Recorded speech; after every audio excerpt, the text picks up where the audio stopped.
always been an enigma to the human psyche. Yet, it has often intrigued when people have managed to cheat death or prolong their life in spite of considerable odds. Some people are more resilient, mentally and physically superior to others. But when it comes to survival instincts, only the strong will persevere. Imagine being shot, pronounced dead, wrapped and sent to the morgue. One man returns to tell the tale of trauma, death and resurrection, while another mere mortal relives his encounter of assured and imminent end. He releases all worldly courage and allows a higher being to take the wheel of what would have been a fatal event.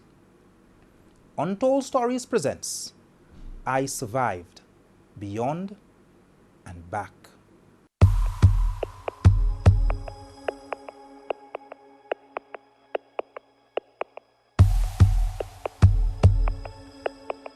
Scuba diving was one of the job that I really enjoyed. I grew to love it, and in fact, as a matter of fact, the first opportunity I ever got to try it, I fell in love with it, and I knew that this is something I would like to do for the rest of my life.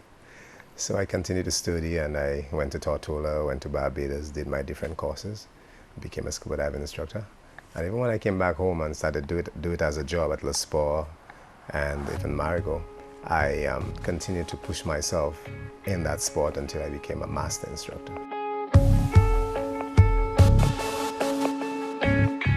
I knew me growing up loving wires. I used to go behind. Anius used to have a place by the square where they used to fix old radios, and I used to pass when they throw all the garbage, the old wires and stuff, old radios, and take that home and play with it, you know. And then I started getting my soldering iron, so I just had a love for wires and stuff like that. And I didn't know anything about aircraft. I wasn't even interested in aeroplanes. But when I got the job there, that's where the love for airplanes came in. I started at the airport as a storekeeper. I was responsible to take care of aircraft tools and to help clean the hangar. Also parts for the airplane. So as a storekeeper, that's more or less how it started for me.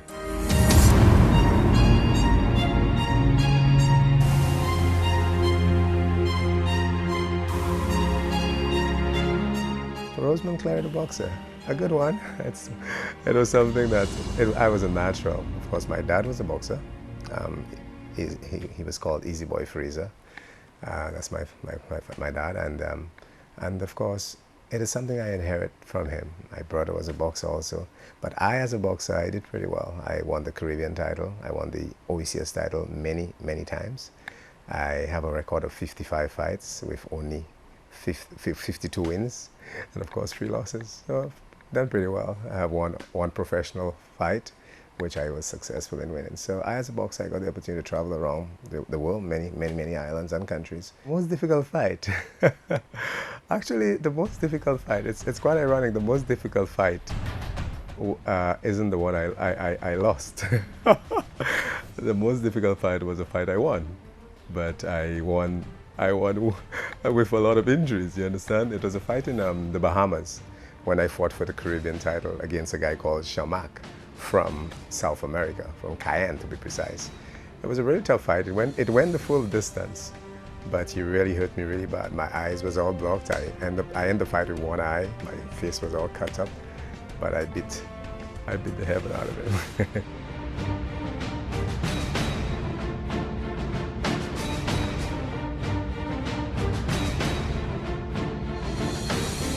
I got interested in flying here because sometimes when the pilots used to go and do the test flight with the airplane, I used to go. And I remember a guy called Alan Clavier gave me a little feel of it, you know, and I fell in love with it. And from there I decided, you know, I think I want to fly and I want to do aircraft mechanic also. And that was more or less it, you know. I had my instructor here, Michael Walker, was the one that taught me to fly here. He had his own airplane here, so he taught me to fly. And from there, when he felt I was capable, I went up to Panama City in Florida and finished up, get my license. I was never interested in flying with an airline. Never interested in that. All I wanted is to get my license, have my own plane. From day one, that's what I was never interested in an airline job.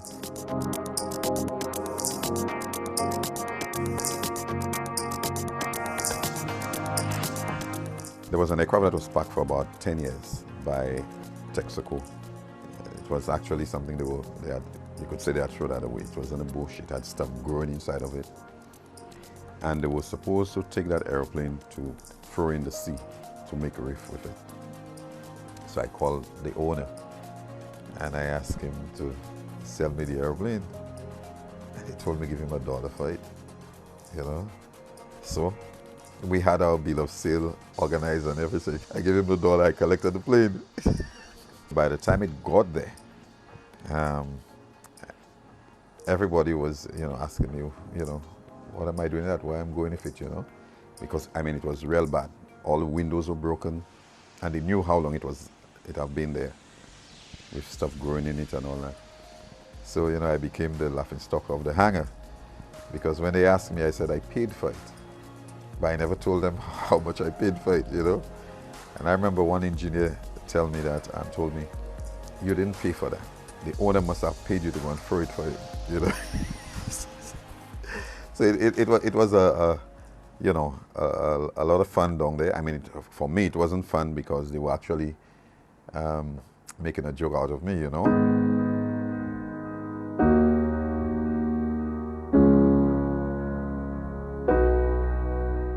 1999, a year that I will never forget. To be precise, August 1999, the 24th of August 1999, that was a year that I encountered disaster. I was a boxer, I was a scuba diving instructor. I remember that day in question, I came from work, came from diving, had a lot of staff. We went out together, we went out with guests, took them out diving. It was a beautiful day. We celebrated because we had some wonderful people from the cruise ship. And the day went well, took the people back to the cruise ship. That was the end of our work. The evening, late in the evening, around 7 o'clock, 7:30, a good friend of mine asked me if I could give him a ride to Grand Riviere Grocery. And I told him, well, it was getting too close to a date that I had, so I would not be able to do that. And he begged me, and I said, no, I can't. And he continued to beg me, and I said, okay, I will quickly drop you in Grand Riviere and try to come back for the time I want to come back, but I realized I would be late. So I went on to do it, to drop him, he and two other friends of his. But one of the surprising things, when they entered the car, I started my car, and I'm still telling him, you sure you can't ask somebody else? Or if you want, you can lend my car, and I'll probably rent a car, and because I have something else to do. And he said, no, just drop me. And so I went on to do it.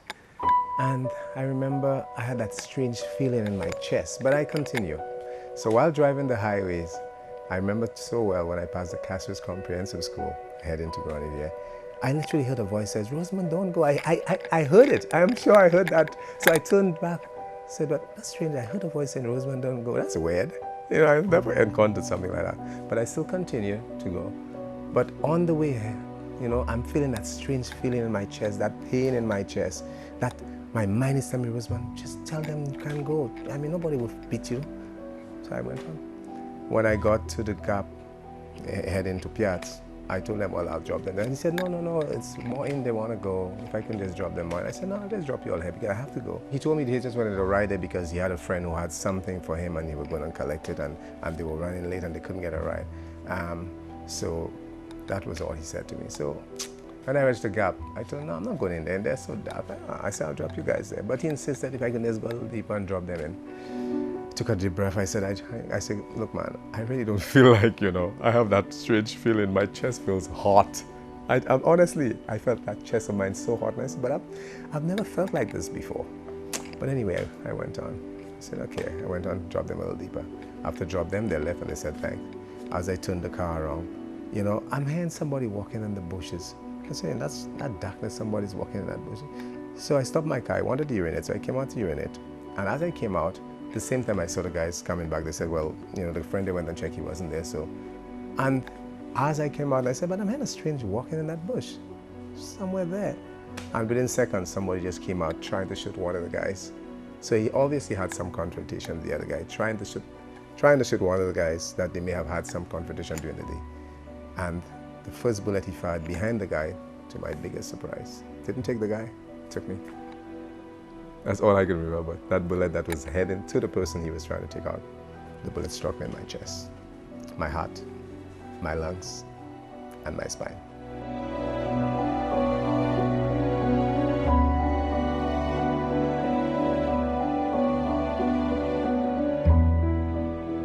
Oh, that was like, you know, I mean, I read a little about heaven, right? I read a little about heaven. And that day made me feel that I was in heaven. Coming up. Monsieur, corrosion more.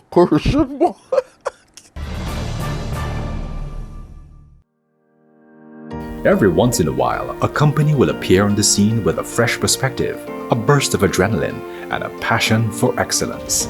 Its humble beginnings are steeped in social transformation. Last to enter the arena, it changes the status quo, and the game will never be the same again. The independent film company appeared on the scene when the commercial sector needed it most. Its metamorphosis blossomed with the production of the most creative television commercials in St. Lucia, and they do it all absolutely free. From marketing concepts, surveys and research, to professionally produced ads for social media and television, and the most engaging documentaries in the English-speaking Caribbean. With heavy investments in technology and a focus on building the technical and service capacity of its nimble team, it prides itself on being the little company that could. The Independent Film Company Incorporated, changing yesterday's game, rewriting today's roles, and charting the way for multimedia production here, now, and beyond.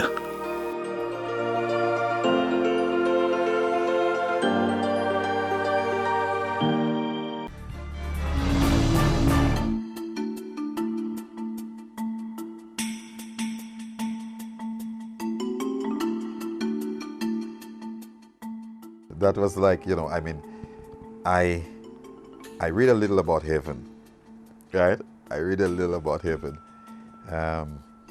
And that day made me feel that I was in heaven, you know. I mean, the aircraft was I got the approval from the FAA. We got everything organized. And yet still the aircraft was sitting there. I never flew it, you know, trying to make sure I have, you know, seat belts and everything, and, you know. And one day, one of the pilot, Matthew Phillips, came. And he said, man, look, you finished the plane. Why don't you go and fly the plane? You know, I can't remember what I told him I want to do. He told me, but you don't need that to fly the plane. The aircraft is already approved and stuff. He told me, I said, let's go. And that was it. He came in, we sat down in the airplane, get permission to take off. And that was, to me, it felt like what it was, not on earth. You know, I mean, that was a great experience.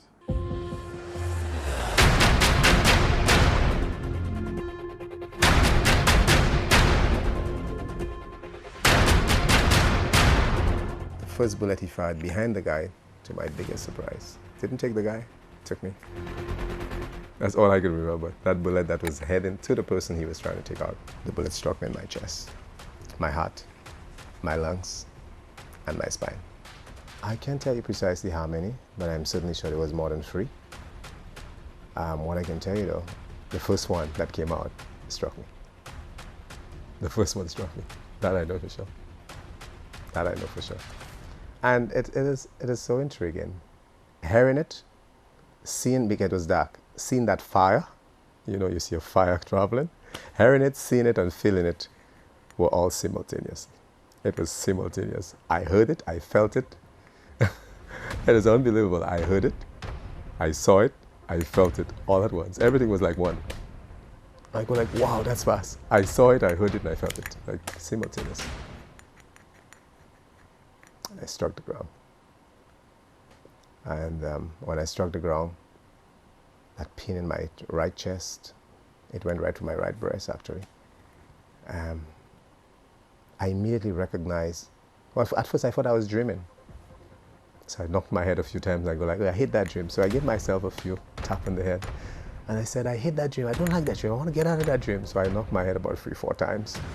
Because I thought I was dreaming. I thought I was in some sleep and I was really having a bad dream. But after knocking my head 3-4 times, I realized, you're not dreaming, Rosemond. It's actually real. And then one guy came to me and said, what's wrong with you, man? What's wrong with you? And I said, I'm trying to stand up, but every time I try, my legs just will not stand. And then I said to myself, I remember saying to myself, my God, I'm paralyzed. Because I'm commanding my legs from my head and my legs will not move. And I go like, wow, I have no command over these legs anymore. And that's the time I realized I was not dreaming. It was real. One time there was an aircraft coming and land, and right on finals I noticed the landing gears was still up. So I grabbed the radio, and I went over the radio and like I was telling Tao, don't let him land, don't let him land. And you know, I was shouting, pull up, you know. And the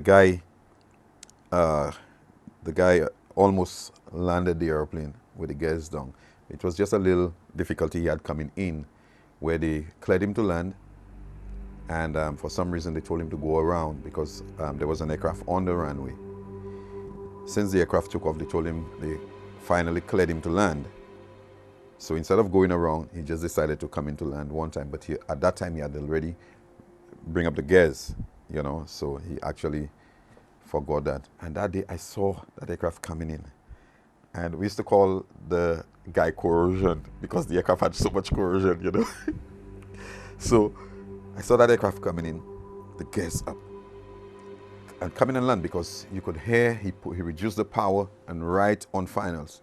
So I stayed there and I shout, Messieurs, corrosion more. And everybody ran out of the hangar, you know. And that guy came down and he touched down on the runway. But the aircraft actually had a belly pod, so it touched down on the pod. Afterwards we helped, we pulled it up, brought out the gears, you know. I was hitting in the right breast, but the bullet pierced my heart, my lungs, and my spine. It ricocheted, I guess, inside me and just hit the organs at one bullet. 42 special. So one of the guys who were trying to help me took my car, put me inside my car, and he drove me to Victoria Hospital. And I remembered while on board, I was having problems to breathe, and I'm saying, I can't breathe. So obviously the guy wasn't even a good driver, because I remember a couple of times I grabbed the wheel from him, realizing that he was going to get off the road. And then I couldn't breathe anymore. I was fighting to breathe. Every time I inhale, I never get enough. Every time I inhale, I just don't get enough. Until I said, no, something's wrong. I said something wrong. He said, no, you're okay. You got shot on the right side of your body, so you're okay, there's nothing. That's what he said to me. But little did he know that the bullet pierced my right breast, but it immediately went across to my heart, lungs, and spine.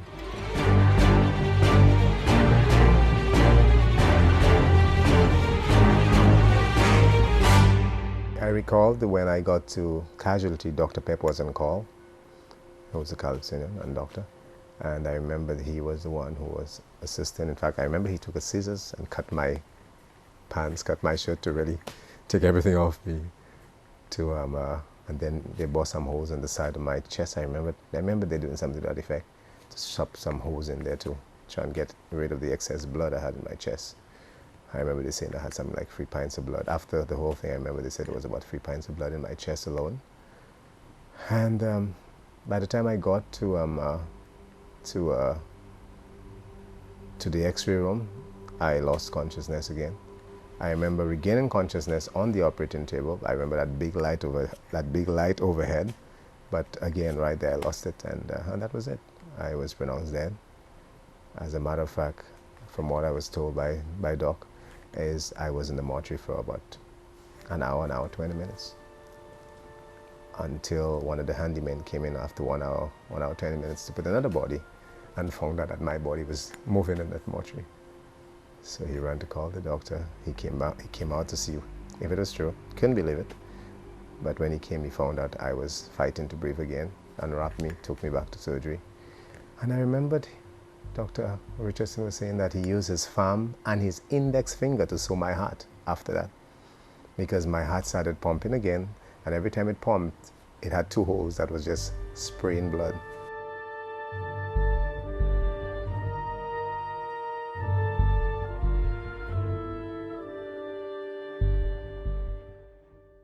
So after I regained consciousness, I tried to move, and I realized I couldn't feel my feet, and I go like, what's going on?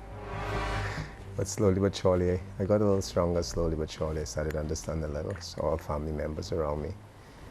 And then I realized that was the new me. That was the new me.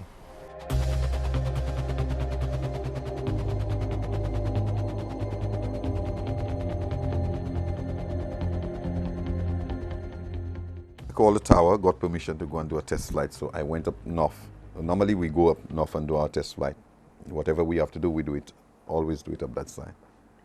Northeast, you know, so we have the direct wind coming in, so we're not over where we're getting turbulence and thing for a test flight. And I came into land, and I think it was the right landing gear on that airplane collapsed on landing. I came in, and I think I didn't have all my lights were showing me that the gears were unsafe. So I did what I could, but it didn't lock. So I came in, I landed, landed, roll, and the gear collapsed. And the only thing that got damaged on it was the tip of the prop and the back of the aileron. But that one wasn't as bad as... Coming up, the aviator in the greatest flight and fight of his life. And later, by the time we got to the 3rd week into the 4th week, there was a good sign that I was going to die a second time. I watched him on the bed, knowing a man who has worked his entire life, can't afford the cost of his surgery or medication. Mom and I must sell barbecue tickets to help save his life. For less than $4 a day, the cost of a packet of gum, my dad could have been airlifted to get treatment.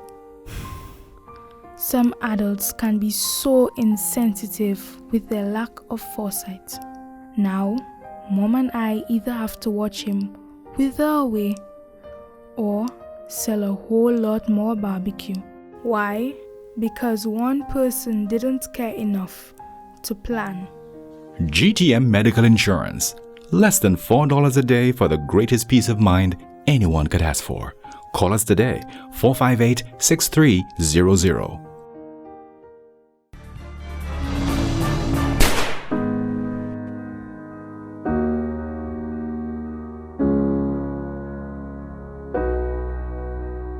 There was a doctor, an Indian doctor, who came to me and held my hands and prayed with me and asked me if I have given my life to Christ, and I told him no. And he held my hands, he prayed with me. He told me that it's a miracle to be alive, you know, and I said, really? And he said, yes, it is.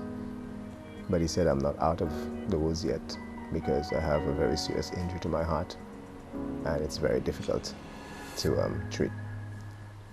So I was flunk with him. I told him what he thinks. They believe I'm going to make it or not. And he said, he can't tell me. He can't tell me. I may, I may not, but there's a good possibility I may just have a week or 2 left. So he advised me highly that I should accept Christ, and because I'm in a very dangerous moment right now in my life. And that's the time I break down. A lot of things was going through my mind, my family, my kids, you know, my mom, most of all. How are they going to do? I obviously realized that I was on my way out, and it's just a matter of days, weeks before that final bell strike. And I had a son who was just 5 months old. That was really hurting me a lot too. I wonder how he would do. So a lot of things was running through my mind. It was just, and one of the things I realized, a lot of things are running through your mind simultaneously. There's so many things you're thinking of at the same time that it just makes your brain hurts. So many things going through your mind. And a lot of, if I knew, I should have said no. If I knew, I should have listened to my mind. But it's too late, you know. A lot of if I knew, I should have, but it's too late, isn't it?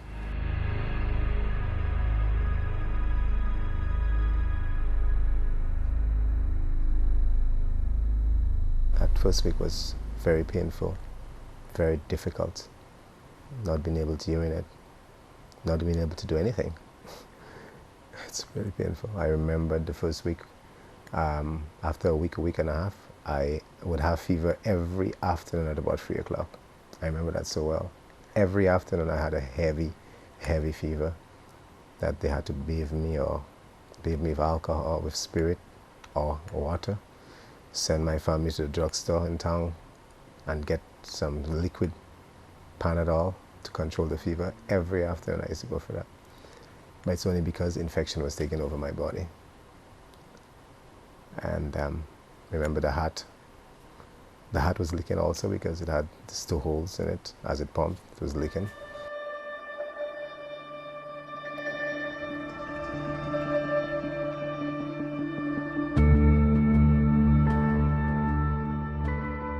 I bought that aircraft in 2007. It's actually a Cessna 421. And it's a real executive airplane. Nice leather interior and the works, you know, air condition, and I mean, from your step into jet is from that piston engine. You know, it's pressurized. You could fly up to 25,000 feet with the airplane. You know, real nice airplane. I took it across to Barbados because I had a company from Puerto Rico coming to do a special inspection on the airplane. The plan was we wanted to put the aircraft on the what you call an air operator certificate in Barbados because we have a company over there that had one of them operating. So that was the plan. That's why I brought it up there. You know, it stayed there for a little while, a couple of months, getting the inspection done. We had to take out everything on the aircraft, all the controls, the landing gears for inspection, and you know,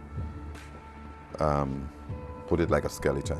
I remember the morning I went in there, check it out, make sure everything was all right. The night I didn't even sleep, and I wash it up nice, you know, because I'm going home. And for some reason, while I was checking the airplane, walking around, you know, just some thought just came to me, you know, suppose you take off with the airplane and it crash, you know. So right there, you know, I'm a Christian, so I believe in God, and I also know there is the enemy, you know. So I said to myself, you know, if the aircraft crash, it doesn't change my position with God. It doesn't change my belief in God, you know. Because it was just a feeling that came over me that it was like the enemy was telling me, you know, if the aircraft can crash, and if it crashed, what would happen? Would that affect my relationship with God? And I think that was the biggest thing there. And I remember telling myself, nah, if that crash, you know, that wouldn't change the way I feel about God. I know God, and the airplane is nothing. If He gave me one, He could give me another one, you know. And that was it. I remember the morning I start up, refuel the airplane, I start up and I gone, take off. And all I was longing to see is St. Lucia, because I had to get home.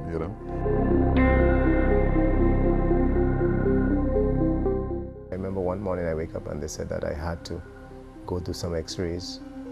They suspect I may have some blood clot inside. That was scary.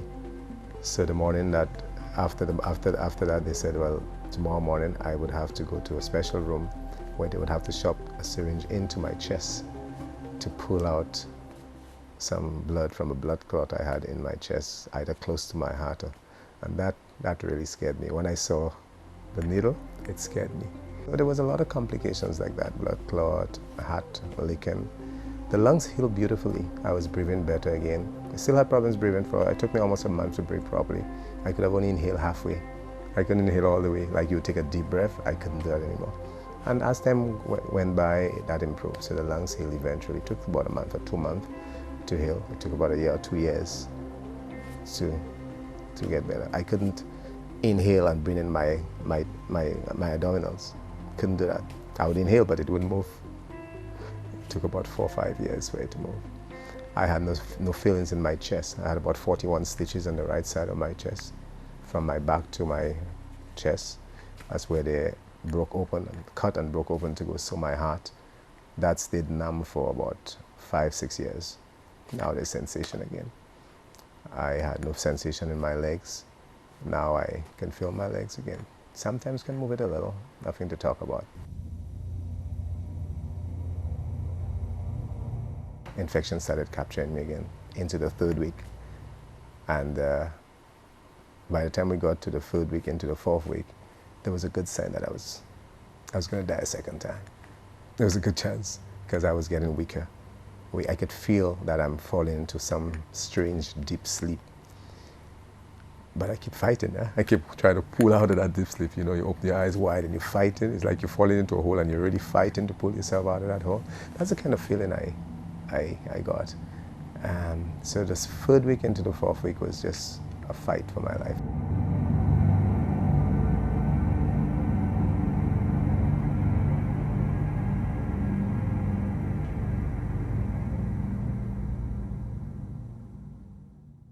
I was wearing an internal catheter, which of course is an internal catheter is a catheter that is put by a nurse or a doctor.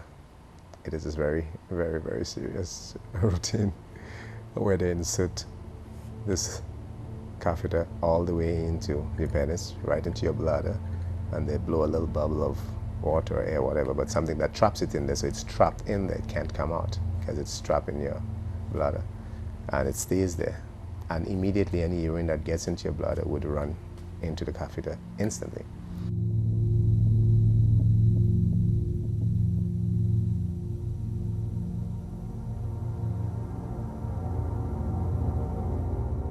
And I could never forget this lady. She's probably maybe about 55, 60 years old. She's a nurse, but she was so committed to what she does. I mean, she just put on gloves and she just said, look, I'm going to get the problem. And she got it. And she unchoked me, and gosh, I felt free that day. She just unchoked me, and that was the problem. If it wasn't for that, I would have had a build-up that was already leading to infection, and that's why I was having the fever all the time. And there also was a serious cut I had on my side when I fell down the road side, where I got cut. And that cut just continued getting bigger and bigger. It wasn't healing. And the reason why it wasn't because there was poor circulation due to being paralyzed. There was not the blood flow. The blood wasn't flowing anymore. So you find that injury wasn't getting any nutriment, so it wasn't curing. So La Martinique took care of that. I had a serious surgery did on that. They cut open it. After they cut open it, the hole was that size. Cut flesh, threw it away, and there was a hole that size on my side. And it was really scary because I found myself like I was rotting alive. I was literally rotting alive. It was not curing, it was just getting worse. So they cut it and they threw away all the flesh. And then they took a piece of flesh from my butt and they stuffed it inside of it. And I wasn't asleep when they were doing it. I felt a little thing, but nothing to talk about because of the fact that I was paralyzed. so seriously at the time. So they stuffed it with flesh, closed it up, and they sewed it up. And that's what healed, that's what cured that serious injury on my side. So that's what they did for me at La Mate.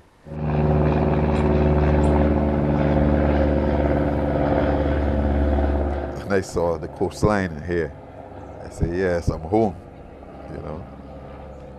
And I started, when I got over Rodney Bay area, I started doing my checks, you know. And when I selected gears down, I noticed I had only 2 green lights. You normally have a light for each landing gear to tell you that it's down and lock. The light doesn't tell you the gear, whether the gear is down or whether it's up. All it tells you is that it's in the lock position, the green light.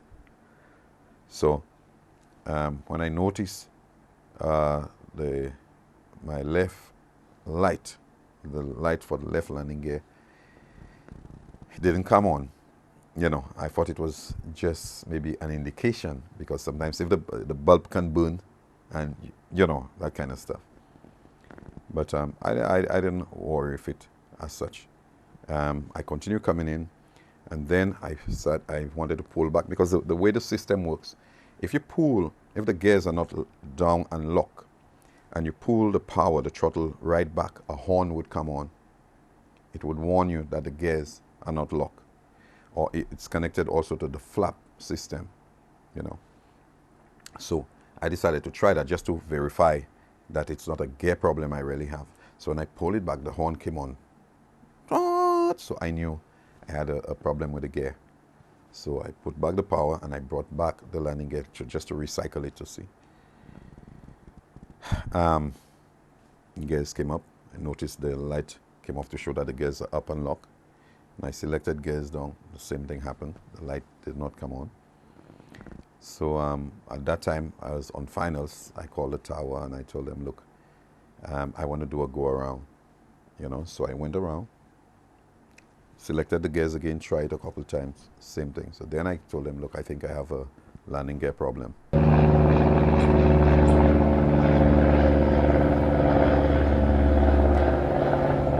When I came back in, I told the tower, look, I'm having a problem with my left gear.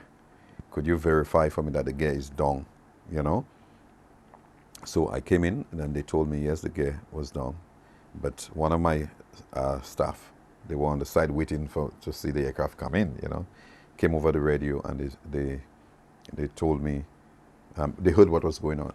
So I told the tower, what I want to do is to come in and try to see if I could lock the gear.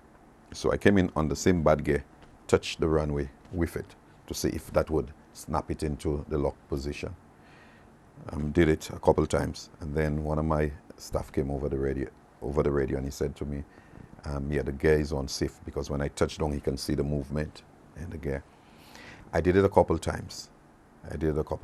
And then a Liat pilot came on, and he saw it also. He told me, boy, that gear is definitely unsafe. Still to come. Going back to work, approaching VG stretch, and yes, plane on the road. Where most people see a window, we see a vision. We see the hours of development and testing, from the precision of craftsmen, quality of components, CNC processing to form immaculate all-glass products, the dedication of people who stand behind a product built to last a lifetime.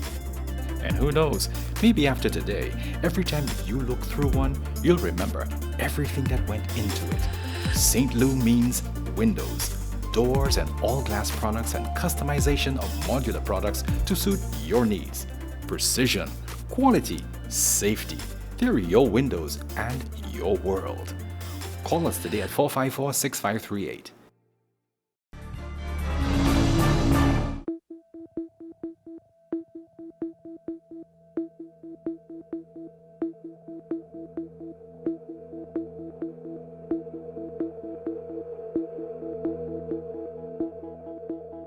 I can never forget that night. That night was just unbelievable. I remember that night.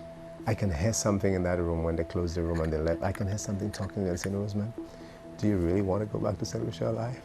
I could actually hear that. I don't know if I was listening or what, but I could actually And I said, and so I'm speaking to myself. I said, sure. Well, I believe I'm speaking to myself, but probably I was speaking to my God too. So I said, I would love to go back to St. Lucia. So the question was saying to me, well, Rosamond, if you accept Christ, if you're really going to give your life to Christ, this is one thing. There can be a trade in there. You accept Christ, you go back to St. Lucia. Once you accept Christ, tonight, you will not die tonight. I will spare you tonight also. I'm actually hearing that. And I'm one person who was already ended up in the mortuary. I remember dying in St. Lucia. I was pronounced dead already. And I'm hearing that again. I'm saying to myself, yeah, sure, I would love to give my life to Christ. I mean, I'm sure that's the best thing to do. I don't know why I never did it. So the trade was, look, Rosamond, if you really mean that, I will make sure that you don't die tonight. You know, and in a short space of time, you know, I heard a knock on the door and the nurses came back and they said, you know, they came back to check me and they want to check my bowels, and they came with all kind of things to see if they can actually force me to use my bowels. And in seconds they did it, and it was a lot. I was all built up again, and that was the problem. That's where the infection was coming from. So after they did that, I was all okay again. The following day I was alive and well again. And I remember that day I just was tired of everything. Not being able to walk, in a wheelchair, in a country really far from home. There's the day that I really decided that I'm going to end this. As a matter of fact, a couple of times I've considered.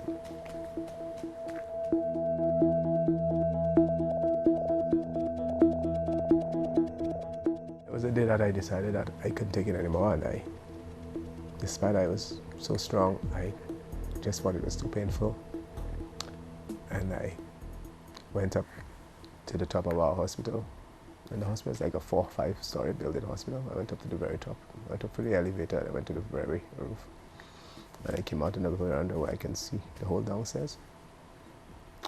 And my intention was to just jump out of the wheelchair and just end it. I don't know why I didn't do it, but I got very close to doing it. The only thing I can remember is just when I was about to, again, that little voice that continued speaking to me even before I got shot spoke to me a second ago. I recognized it again and I go like, wow, you're still there. And that voice said to me, remember in St. Lucia? Remember how you got out of that mortuary? I'm sure you're happy that you did. Why take away something that you wanted so bad? I'm St. Lucia, you wanted life, you got it. And now you want to take it back. I remember something to that effect. It made a lot of sense. I was so happy that I didn't die, or I came out of the mortuary alive. Despite I was pronounced dead, I was happy. And now the same thing I'm happy to have, I'm trying to end it again. That made me think a lot. That made me change my mind again. I got very, very close to making a disaster in the people's hospital.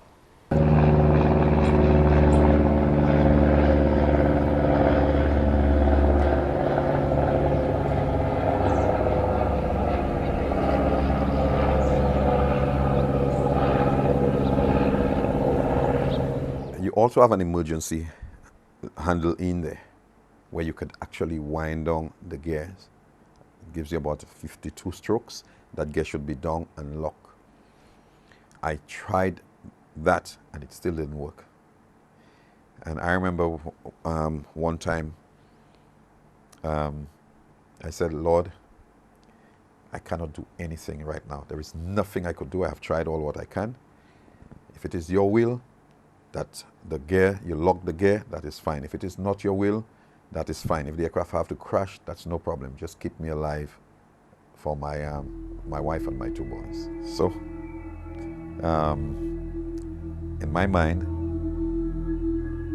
I would have gone down to you and Nora, pull up the gears, bring the gears back in, and just do a slow approach maybe on the side, because you have more space in your or on the side of the grass or anything. So, but unfortunately I wasn't able to think of doing that, you know. I came in, I tried to land with a gear, came in, I remember touching down, staying in the center of the runway. The aircraft roll, and then the gear automatically just collapsed and it went into the fence. Well-known pilot Sylvanus Ernest was flying the Cessna 421, which is a small plane, when it crash-landed into the VG airport fence. Eyewitnesses stared in surprise at the small plane, making several attempts to land. We don't know watching the plane going down 3 times there, and all of a sudden we just see it going up and down, up and down, and it just couldn't land.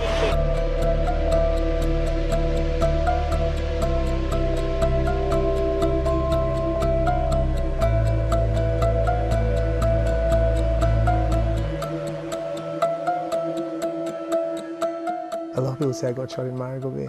Some say I got shot in Roseau. Some say I got shot for drugs. Some say I went to dive this and when I came back with it, the guy shot me. None of that is true. The popular belief is a drug deal went bad. But that's not true. That's not the case. There's a possibility it could have been that between the two persons who are fighting with each other. But in a sense, I was just a passerby. I was just a person being in the wrong place at the wrong time, and that's a fact.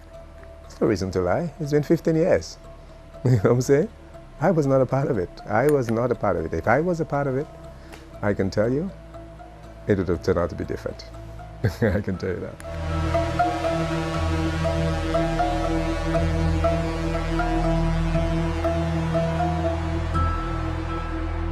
After they brought me to the Victoria Hospital, they just dropped me and left. And they all got arrested because what they did, they just dropped me there and they left with my car. They never stayed to say, well, you know, he got shot or whatever. They just left. And they left with my car, so they all got arrested. And whatever happened after that, I don't know because that was it. But I know all did get arrested. And even after my whole injury, it was really hard to even get one, especially the one that had the confrontation with the other person, you know, to just at least speak the truth, come to court on my behalf and speak the truth and say, yes, I had a confrontation with this guy. He was trying to take me out and he missed me and took this guy. That's all he had to do. So the police really had to get on his case to do it. He finally did it. He finally admitted, look, this is what happened. I had a confrontation with this guy. And as this guy tried to take me off, he was waiting to take me off in some darkness. He accidentally took Roseman. He eventually spoke the truth in court, so eventually. But you know, one of the sad things that happened, you know, and that was really it with the friends, because the others were not my friend. The other guys were my friend, just him. That was my friend. I was only doing him a favor, giving him a ride. But what really hurt me is, you know, with everything that happened, at the end of the day, the guy who really shot me, who admitted he did, and he threw the gun away, that's what he said to police when he was arrested. The saddest part is, eventually he went free. The case was dismissed.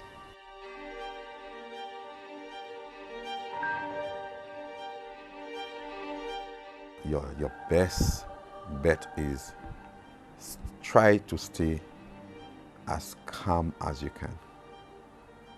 Try to stay calm. Once you see you start, you know, you're going out of that little calm area that you're supposed to be in, you can start to make decisions that would kill you.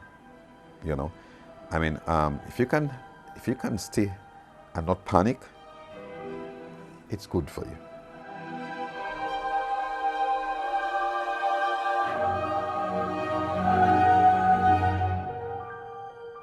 So I want to say to somebody who's thinking of it, think first. Think of what you're going to be missing. Think of who you're going to be hurting. Think of, most of all, that you're not here because of you. You're here because of the Almighty God. He's the one who have you here. Dying is inevitable. You're going to die anyway. Why kill yourself? As a matter of fact, you're just hurting the ones you love. Or maybe you say you love. Do you really love them? If you really do, you're just going to destroy them. Do you want to destroy them or you want to destroy yourself? And by destroying yourself that kind of way, you're destroying everybody else you really said you love. Think about it.